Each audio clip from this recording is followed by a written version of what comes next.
Okie doke. Okay, so here we go. You guys are looking at the screen that says onward, right? With the 4 slides. That's it. Okay, cool. Welcome, welcome. Thank you for joining. We have a good crew here and I'm expecting at least one more to join. But here's what we're going to do today. We're going to do the second half of business planning. We did part 1 last week where we talked about defining our goals and doing a few exercises as kind of homework to like wrap our arms around our business and just get us in touch with our business so that we know it really well, so we can lay out a really good plan for part 2, which is what we are going to do today. And what we're going to do is we're going to make a plan for where you want to go based on what the work we did last week and based on what our goals are. And we're also going to talk about some accountability, hacks that we have to keep us accountable. So let's check in. First of all, how many of you guys did any of the exercises from last week, the 5 steps, and how did it go? Got a good start on it. The thing I did though is I started reading Ninja because I'm really new, and so I paused a little bit till I got through a chunk of the Ninja stuff, and then Awesome. I kind of backed up. That's good. That's good. Well, that can help you kind of define some goals and some things you should be doing. So that's awesome. Susan, did you have any?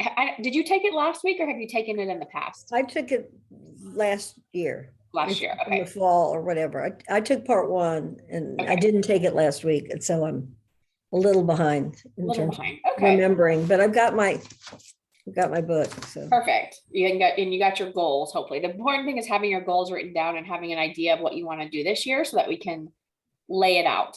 And hopefully, if you do some of those exercises, you were able to just get familiar with your business and what was working, what wasn't working, things you need to maybe focus on or stop focusing on. So we'll keep going.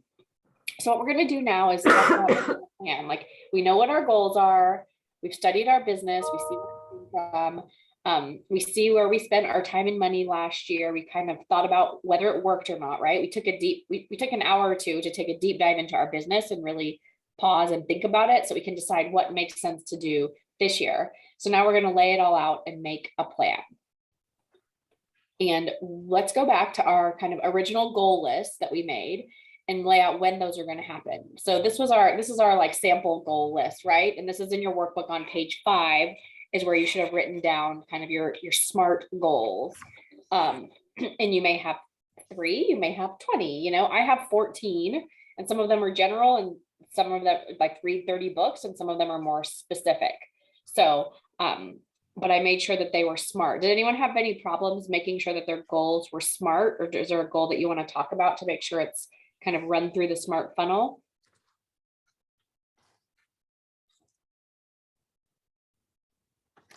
Okay, these are our, SMART goals that we laid out. So what we're going to do now, and you'll see this in your book on page 16, is we are going to lay out our goals over the course of the 4 quarters of 2022, basically just so that we don't like feel overwhelmed, like, oh man, I need to be focusing on 14 different goals right now. Like, that's not true. We need to be focusing on just a small number of goals right now, get them done, celebrate, and then move on and focus for the next quarter, right? It's impossible to focus on everything at once. This is what happens when you do that.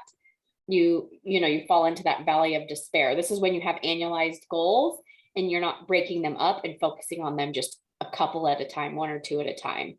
So you have all this optimism, you have all these goals, and then you get into the year and you realize I haven't gotten any of these things done. I'm all over the place, kind of.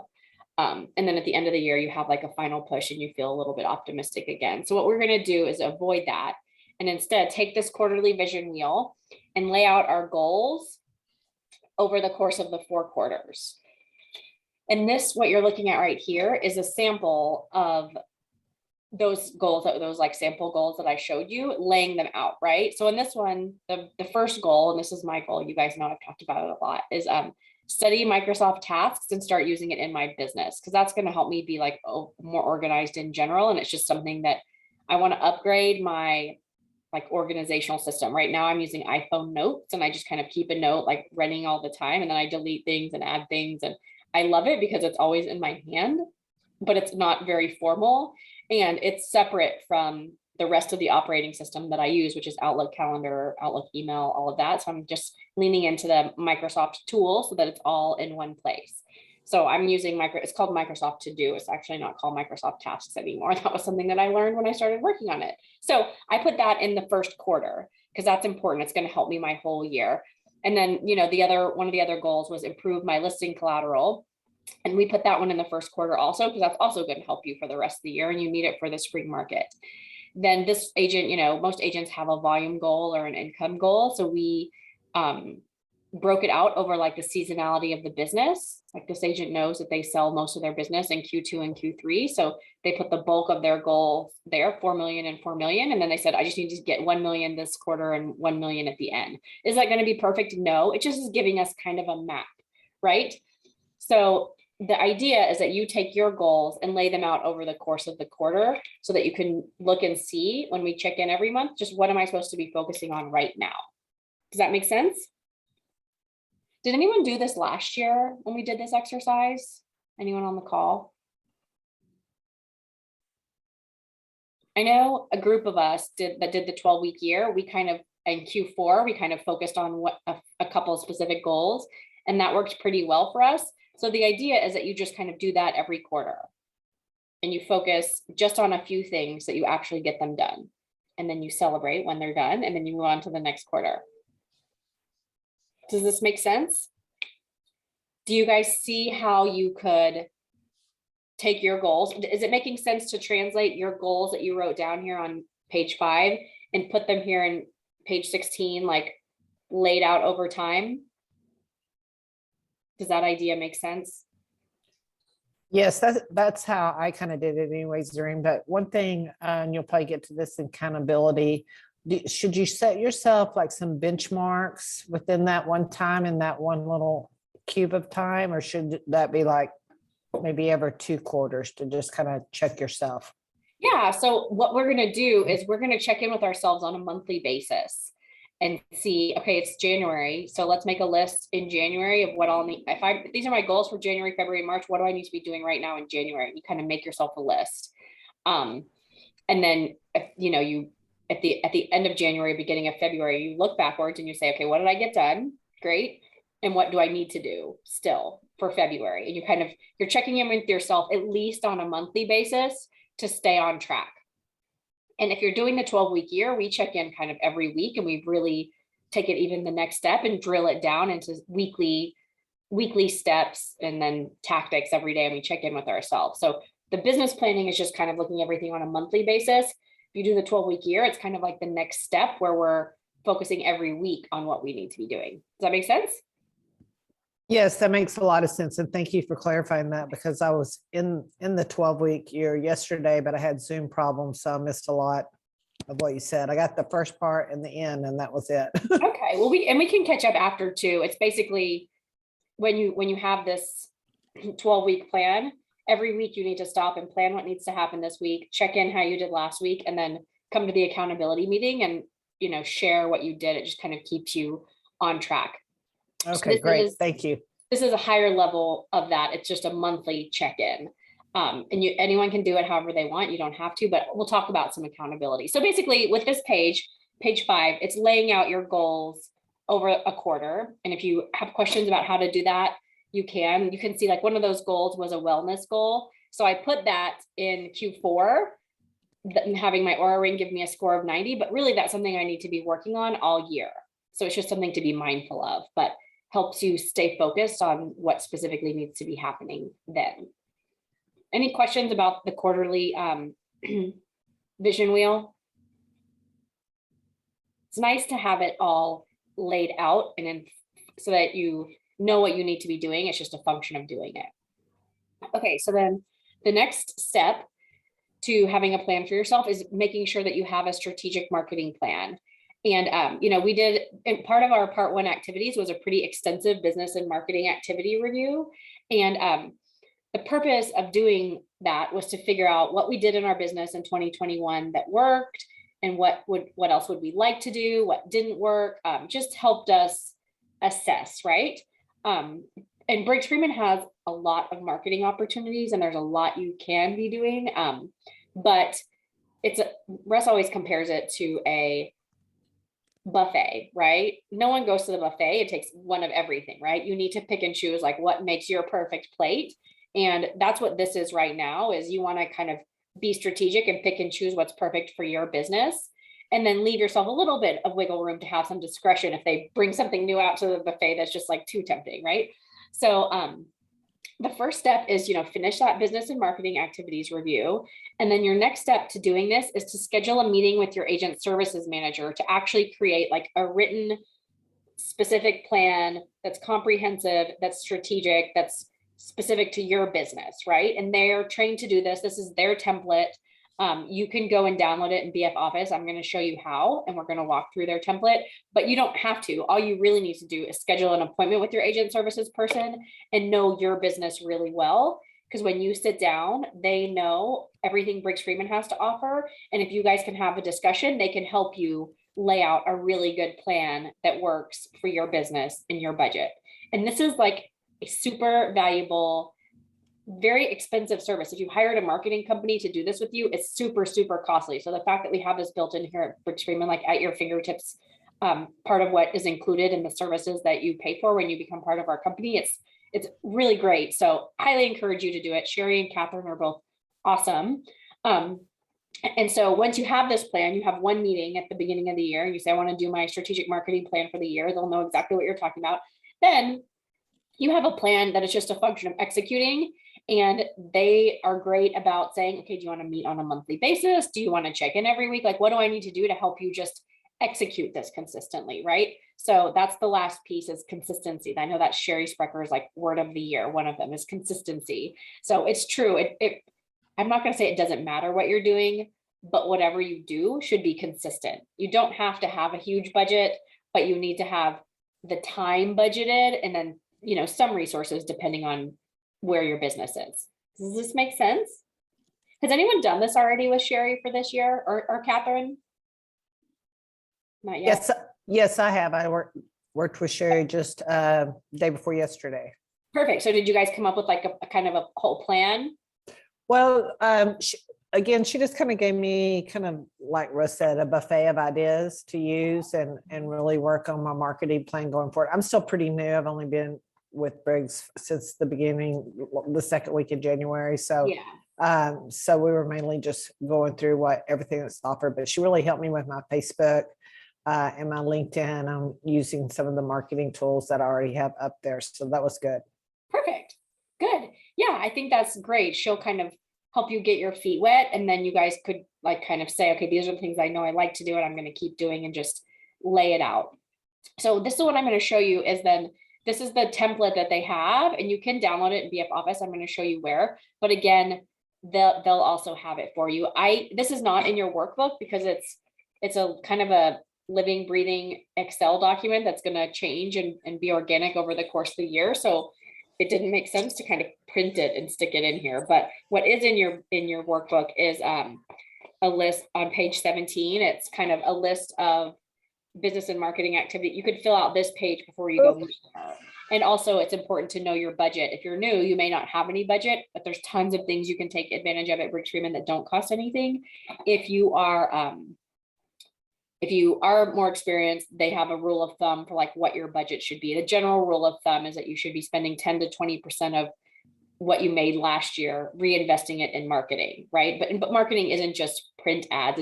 Marketing can be networking, it can be client dinners, it can be all sorts of things, but you should have a budget and kind of a plan.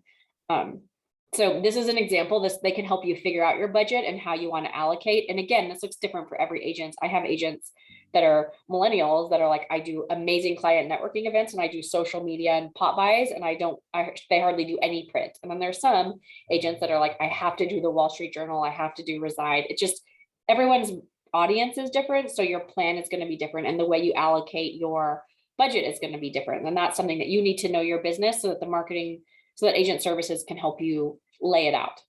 Does that make sense? So the first step will be figuring out what your budget is. And that's a budget calculator right here, the first tab. And then the next tab is a marketing plan. And again, this is just a screenshot, but this goes on and on, like farther down with all sorts of yellow, online audit, BF engage contacts, social media posts, like all the things that tactics you might be doing. And then you can figure out how often are you going to do this. It's just going to give you some structure of what your plan should be. And then the next tab is a communication plan of like, how often are you going to be touching your people and communicating with them, and in what way? And these are different ways that you could do it. And then again, the list goes on and on. So this is hard to show in like a static situation like this, but when you schedule a meeting with agent services, they can help you fill this out. And I don't want you to be overwhelmed or stressed out by what you see on the screen, because what you're looking at is like the Cadillac version of a mega productive agent. And if you're just getting started, yours may just be much more basic, and that's totally fine. The key is just that you have a plan and that you're doing it consistently. And then you can build on it and grow on it as your business grows. So any questions about this? I highly, highly encourage you to sit down and come up with a plan with your agent services manager, because there's a lot of opportunity at Briggs Freeman. And the last thing that we want is agents just spending money on things as they come up without a strategy, because at the end of the year, you're going to look back and say like, I spent a bunch of money and I don't know what worked, and you're going to be frustrated. And that's not our goal. We want you to be really strategic, be tracking your marketing dollars, be seeing where the value is, and doing things that make sense for your business. So we don't want lots of cool stuff comes up here, and we don't want you just spending money. Of course, you'll leave some ancillary funds in case something cool does come up mid-year that we didn't even know was an option. But generally speaking, you can have a pretty good plan. Does that make sense? Hopefully. Okay, so it does. I just downloaded it in the background, and it's funny. I was just building a spreadsheet to use for my business plan, and I was looking for this helped me jumpstart the marketing piece of it. Awesome. So thank you. Yeah, good. No, the whole marketing department came up with this and really massaged it, so it's a pretty robust document. Don't want anyone to feel overwhelmed. And I'm showing you here on the screen. If you go to BF Office homepage and scroll down to marketing quick links, right here, it's the marketing plan resources. You can click it and download the spreadsheet, and then you can save your own and manipulate it if you want. But also when you meet with them, they will do that for you. But it's a really good document. Okay. So the next piece in your book that you'll see, and this is the Ninja idea of flow, and this is a yearly flow calendar. And we had an agent that was like a master ninja, and she always had a yearly flow calendar, and hers wasn't divided by month like this, but she just knew she did like, it was like 6 or 7 things for her clients over the course of the year. And she wrote it out at the beginning of the year so that she didn't forget. And it was like, a shred event and pies and bingo night or something like that. And she just had laid her events out so that she knew when they needed to be happening. So what we did was, in this book on pages 18 and 19, we did a yearly flow calendar where you can lay out what you're going to do when. Now, I don't want you to be alarmed either. This one's really full, and this is a lot of stuff. So you may just say, I'm going to do 6 things and lay them out. This is just going to give you a guide as we check in every month and look at our plan of what do I need, what's coming up next month, what's coming up in the next couple months that I need to be working on now, right? So like we have an agent she does really cute little Christmas, Christmas gifts for her clients, but she knows if she orders them in September that she gets a discount. So it's just giving yourself kind of a plan and a trail of breadcrumbs to pay attention to. So this one's very full. It doesn't have to be this full, but it helps you right now map it out. So when the year comes, you're not thinking about like, oh, what should I be doing? And like struggling. You have a plan. It's just a function of executing it. Does that make sense? Do any of you guys on this call right now already use a yearly flow calendar in some form or fashion?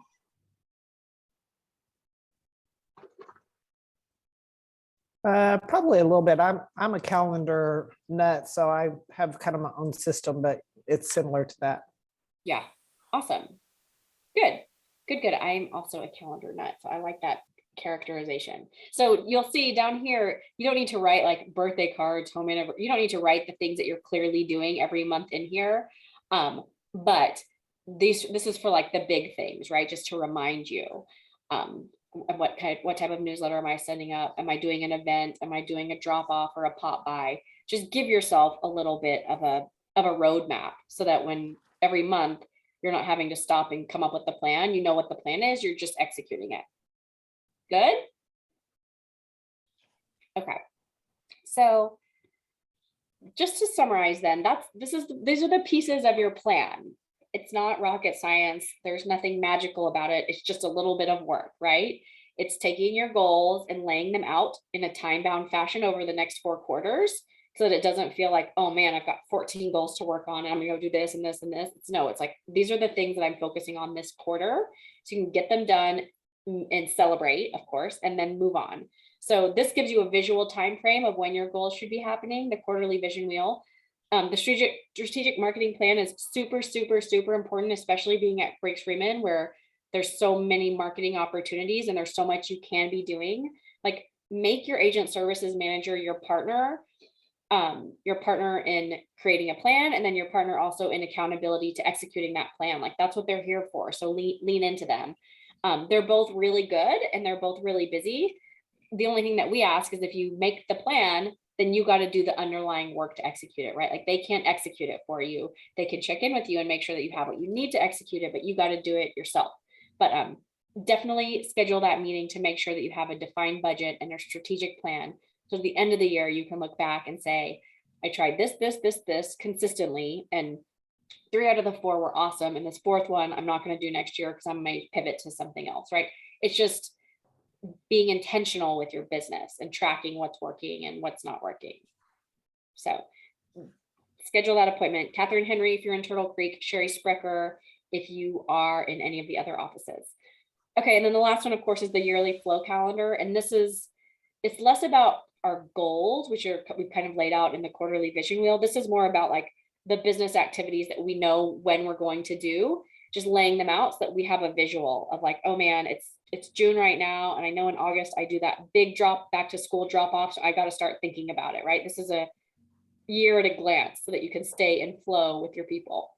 So fill that one out too. It takes a little bit of time. I've sat and done this with agents, and filling all of this out will take less than an hour to just lay it out, to do both the quarterly vision wheel and the yearly flow calendar. The strategic marketing plan, of course, is a separate meeting. So any questions about this? How do we feel? Do we feel like this will work? Do we feel overwhelmed? Do we feel like we're actually going to do this? Do we feel like this is a waste of time? I think it's great. I think it's great. I think it's doable. No, it's necessary to be successful. It's just for a new agent, it's a lot of stuff for pulling together quickly. So, but I do like the templates that you're starting to put out there. It's helpful. Good. I mean, the key is, the challenge of doing this is that when you're, a busy agent, you're doing deals, it's really easy to just be transacting all the time. And this is work that's really important to your business, but it's not urgent. No one in a week is going to be like, I need you to hand that in to me. There's no deadline for doing this. So you got to carve out some time to just do it. And I guarantee you, even if you carved out 2 hours or 1 hour, you'll be so much farther ahead, and you'll at least have a little bit of a go by for the rest of the year. So highly, highly encourage you to spend a little bit of time doing this important but not urgent work. I think having a partner, Mm-hmm. an accountability partner, somebody that maybe once a month you're going to sit down with them and go over each other's plans. And have you done this? Have you not done this? That's what I need. That works for me. Susan, it's like I planted you to say that, but I promise guys, I did not pay her to say that or tell her to say that in advance. But that's what we're going to talk about now, is like, how do I stay committed to this? Like, it's all the hands being like, excuse me, like, how are we going to do this? And Susan is exactly right.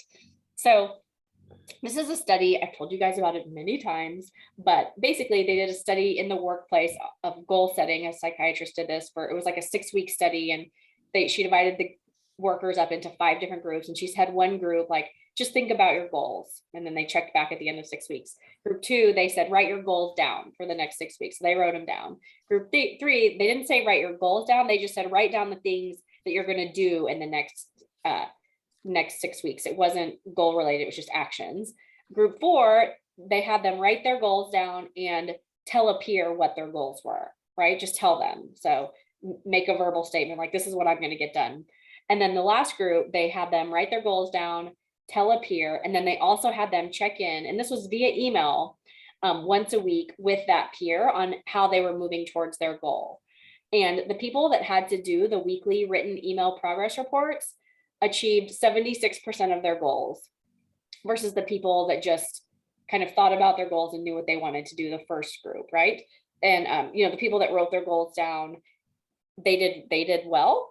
The people that wrote their goals down and told a friend, they did well. But the group that obviously clearly had the most success at actually accomplishing their goals was the group that did the written goals, but where they told a friend and where they checked in weekly, to Susan's point. So that's what we've built into our business planning program, kind of. And again, I'm showing you this slide. We don't want anyone sliding into the valley of despair because we do this now. And at the end of the year, I say, how'd you do, guys? Right? Like, that's not helpful. So we're not going to do that. So we have built some accountability options into our Briggs Freeman kind of offerings, right? So the first piece of staying accountable is that you're staying accountable to yourself. You're not staying accountable to me. You're not staying accountable to your partner. Really, it's like you have to be accountable to yourself, and you've given yourself this awesome gift of doing the work and like coming up with a plan, which is like a huge first step. So hats off, right? Like, we have 400 agents. I think by the end of this, like 130 of them will have gone through business planning. So, you know, 2/3 of our group didn't do business planning with me. Hopefully they did it with someone or they have their own plan, but you guys are ahead of the game. So good for you doing that. So then what else we built into this is that once a month, there's some accountability built into this workbook also, where if you look at the back at page like 22 and on, these are, it's a month at a glance. So we're gonna take a pause after January is our first month. So the first week of February, we're gonna get together if you want, and we're going to look at our numbers at a glance for January. How do we do in January? And then we're gonna figure out what do we need to be working on in February. So this is our opportunity, Angela, like what you were talking about, where we're going to come together and say, okay, how did I do the first month? What do I need to do the next couple of months? What do I need to do this month, right? It gives you a chance, and it's written here into the book. If you look at page 21, you know, the first week of February, we have a meeting scheduled where we'll go through how we did in January to keep track, and then we'll talk about what we need to do in February. So, Zareen, question for you. When you have a moment. yeah. You know, I was looking at that, and then I was reading the Ninja book, and I was kind of surprised because, you know, Ninja has sort of a lot of key indicators for some leading activities, and I really didn't see those here. Is there a separate tool? Because what I was doing in a spreadsheet was, you know, I was using these sort of as my indicators and to do a rolling average, you know, for the year, but then I was going to put in some of the Ninja things.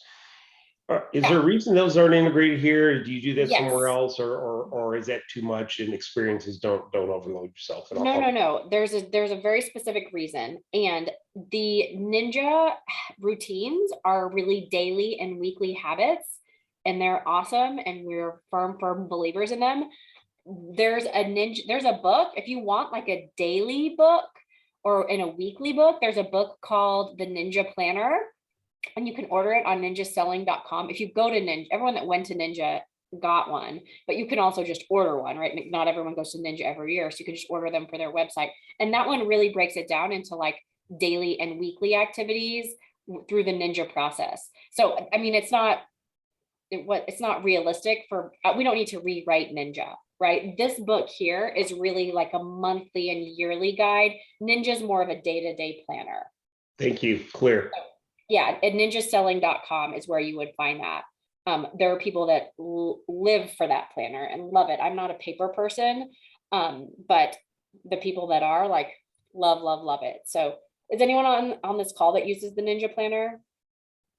I can think I used it the first, when I took Ninja You use a it couple of years ago. Yeah. I did use it for probably about 6 months, but it's really heavy. It's a big book. Yeah. To carry around all the time. It's So- just like this, Richard. It's spiraled down. It's just thicker. It's about an inch thick. Is it just too much? I mean, I could take the concepts and kind of do my own thing, I guess, Susan. Yeah, I mean, it's up That's to you. what- Some people love it. I mean, the Ninja idea is that you work on your business in the morning and in your business in the afternoon. So I think in theory, if you're like every morning I wake up and I have my coffee and I sit at my desk for an hour and knock out my Ninja routine, you could probably leave it sitting on your desk and then just come back to it and fill it in. So it's up to you. Let me think of someone that would have, I know we had some agents that ordered them, someone that you could just check it out. Angela probably has one. if you Yeah, wanna I ask. didn't mean to send you down a rabbit hole, but I think you answered the key question of why you've kind of Well, divorced. It's however you want to do it. But yes, you are right. We are operating on the assumption that you guys are all ninjas and you're doing your, Ninja 9, your daily habits and your weekly routines. So yes, and a lot of agents you will be like, my goal is to do a better job with real estate reviews or to do 5 real estate reviews a month or whatever. So a lot of people build that into their goals because they were ninjas and then fell out of the habit, or they know how valuable those are, but because real estate reviews are something that I would classify as important but not urgent, they don't happen because business starts happening and you just get too busy. So they schedule those and make them part of their goals. So, but yes, you're right. We're not ignoring Ninja here. This is just higher level or, more overarching. Nope, got it. Thank you. Awesome. Okay, good. That's a good question. So thank you. So, once a month, you're going to fill out your numbers and you fill out your numbers at a glance, which is built into this book, and then fill out what needs to happen for that month. It just is a monthly check-in with yourself. At minimum, we should be doing this. And when I first built this business planning 2 years ago, that was something that was really, really important to Russ. It's like, we got to start making sure that everyone's like stopping and assessing their business at least on a monthly basis, right? So that's why we built in this monthly accountability. And then the last step is find someone, and this is to Susan's point, to share your goals with and stay accountable.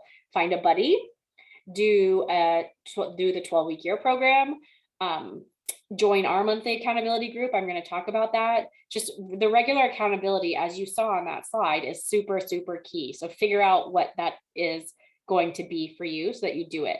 A little, just this slide is a little bit old because we've started the 12-week year, although it's not too late to jump in because we're only in week 2 right now. But basically the 12-week year is taking this and going one step even deeper, where we are checking in on a weekly basis, and we've taken our specific goals. Like we would take our Q1 goals that we put in our vision wheel and break each one of those down into tactics that we lay out over the course of the next 12 weeks. And then every week we check in on how we're doing on our tactics. So that's the program. And then basically what you do is every week you plan what you got to get done that week, score how you did on last week's items that you were going to do, and then you come to an accountability meeting and share. And we had our first accountability meeting, and we were joking yesterday that many of us spent yesterday morning doing what we needed to talk about Tuesday afternoon, but it doesn't matter. We got it done, right? So having that weekly accountability check-in really does push you to do those things that you need to do, but you maybe wouldn't do if you didn't have a deadline hanging over you. So it's really, you're creating kind of false deadlines to get yourself to get going. So if you want to join us, it's not too late. Just shoot me an email, but that's just a drilled down version. If you don't want to do the 12-week year, because it is it's intense, like checking in every week and having this list, but it's a really, really great way to get your goals done. We also do instead a monthly accountability class. And basically it's the first Wednesday of every month at 2:00, I think. We're going to get together and fill out this page in our books together. And it's basically just us being accountable to each other to show up and take the pause and check in. I schedule it. Last year I blasted out the invite to everyone every month. I'm not going to do that this month. I'm only going to invite you and send you the calendar invite and the reminder if you kind of opt in. So if you want to be part of those monthly accountability classes, send me an email right now or after this class that says, Zareen, add me to the monthly accountability group, and then you'll be included, and we'll have a good core group of people who do show up every month and want to check in. It's just a good way of keeping yourself on track and making sure that the time is scheduled and allocated. Does this make sense? Any questions about that? Okay, So how are we feeling in general right now? I don't want you to feel overwhelmed. I know there's kind of a lot to do here, but realistically, if you sat down with this book for an hour, maybe two, you could make a lot of progress and have a much more just organized year. Are we good? I can't see any faces. Hold on. Okay. Okay. So this is something I've been talking about this, so I'm just going to share it with you because, and you probably definitely, if you've been in one of my classes before, have heard me talk about it. But basically, this is your income, this is your Eisenhower matrix, and we call it the urgent and important matrix. And basically, you can classify everything that you have coming at you to do as urgent or not urgent, and as important or not important. And so a lot of times in our business, a lot of things come at us all the time, and you're like playing whack-a-mole, like knocking things down, right? Those are things that are urgent. The question is, are they urgent and important to you? Because some things are urgent, but they're not important to you. And that stuff can be delegated, right? Some things are urgent and important to you, and you have to do them right now. If you have a buyer that shows up from out of town, if you need to write that offer because they're already in multiple offers and has to get in today, like those things trump whatever else is on your calendar because they're urgent and important. But some things that come up are urgent that are not important. Melanie has told the story, and I always retell it. She calls it the 12 o'clocker. And when she was a brand new agent, she was touring with her office, and they were at the listing of like a really busy agent, and it was in the morning, and the agent's phone rang while she was talking to Melanie, and she goes, "Oh, that's a 12 o'clocker." And she put the phone down and kept talking to Melanie. And Melanie's like, "Oh my gosh, like you can answer your phone." And the agent was like, "No, I know what this person is calling about. It's not an emergency. And I know someone else can answer their question probably better than me. So I'm just going to let this go to voicemail." And she's like, "I'm going to call her back at lunch at 12 o'clock, which when I return all my calls that are, not super urgent." So she's doing it kind of on her own time frame. She had this time scheduled to host this open house. She was going to interrupt that time to do something urgent when she knew she could circle back to this client. She's like, the client was still going to get good customer service and have their question answered, but it wasn't that agent needed to interrupt what she was doing to answer this call. And she called it a 12 o'clocker, which was good. I think it's really, really hard in our business it's hard in our business to have boundaries like that, but it's okay, especially when you do communicate with people. You can't just not answer the phone and then not call them back. That's not cool. But if it's 10:30 and your phone's ringing and you're in the middle of something, it's okay to call someone back at 12. And we always talk about this at this point in the class, I have programmed into my phone, I'm sure probably each one of you has received from me, like auto responses where it says like, "I'm in a meeting and I can't talk. Can you text me?" And a lot of times they can text you, and that's super easy to respond to. Or it says, "I'm on the other line, I'll call you right back." It just sets expectations of when you're going to return this person's call so that they don't think you're blowing them off, right? And even if I'm not in a meeting, even if I'm at yoga or whatever, you can still send that, and it's like, I'm a little bit tied up, but I'll get back to you when I can. So you can customize your auto responses on your phone. Does anyone have any questions about that? Okay, cool. So the last thing, things that are not urgent and not important need to be just deleted, right? Dumb games you play on your cell phone, like social media for the sake of scrolling. I know we use social media for work, and that one can be important, but for the sake of scrolling, it can stop, just dumb stuff. If it's not important, it's not urgent, you guys are too busy for that kind of stuff. The key one here, especially for you guys, is the things, and you hear me talk about this all the time, that are important to you, but not urgent. And those are lead generation activities. Those are business building activities. These are things that don't have a deadline, but are still important to your business and to your life, right? Like writing your notes. That's a ninja habit, Richard. That's important to your business, but it's not urgent. If you wrote 0 notes this month, no one's going to be like, "I never received my note from you," right? There's no deadline to that. Networking lunches, exercising, like these things are all very important, but they're not urgent. So what you need to do to protect them and make sure that there's time to get them done is schedule it on your calendar, right? It's- So like one of these Hey, examples. Serene, I think this is very helpful. I didn't see it in your, if I did, I missed it in your book. This is not in my book, but I will happily send you the screenshot of this if that would help. Yeah, no, that's, I guess I could take my screenshot. Yeah, no, I'm happy to do it. It's trust me, I Richard. mean, it's obvious, but I think you've already categorized something. It was just helpful. I was looking for. Yeah, no, it's good. It's the key takeaway is that when something comes up, I want you to ask yourself, is this urgent and is this important to me, right? And then decide what to do with it. Because a lot of times in real estate, it's like other people's emergencies get pushed on you and you need to be protective of your time. I mean, if you can help, great, do it. But if you're like, this was the 1 hour that I had to work on improving my listing collateral and someone is calling you, if you can protect that time so you can get done that important but not urgent task of completing your listing collateral, which will clearly help your business, do it, right? It's just really hard to do as agents, but I am giving you the authority and encouraging you guys to do it. So, I mean, you guys have heard me talk about this a lot. I don't know if anyone has thoughts or questions or comments about it. New? Okay. Cool. Okay, so now one more piece I'm going to circle back to as we talk about our tasks and deciding whether things are urgent or not important, or, you know, things that are urgent but aren't important, like things that you don't personally need to do, can be delegated, right? I told the story about how it was making me crazy to like pick up our kids from school, my stepkids, because they get out, when he gets out at 2:50, and I mean, when I was in Dallas working, I would have to leave the office at 2 o'clock to pick her up, and it was making me insane. So we hired a carpool person because basically they need to be picked up and shuffled to here and shuffled to here and shuffled to tutoring. And it's like not something that I personally need to do. Now, obviously, do I need to spend quality time with them? Yes. Are there ways to spend quality time with them other than like driving them around all afternoon? Yes. So we hired a babysitter because the cost of hiring her was less than the cost of my time per hour working.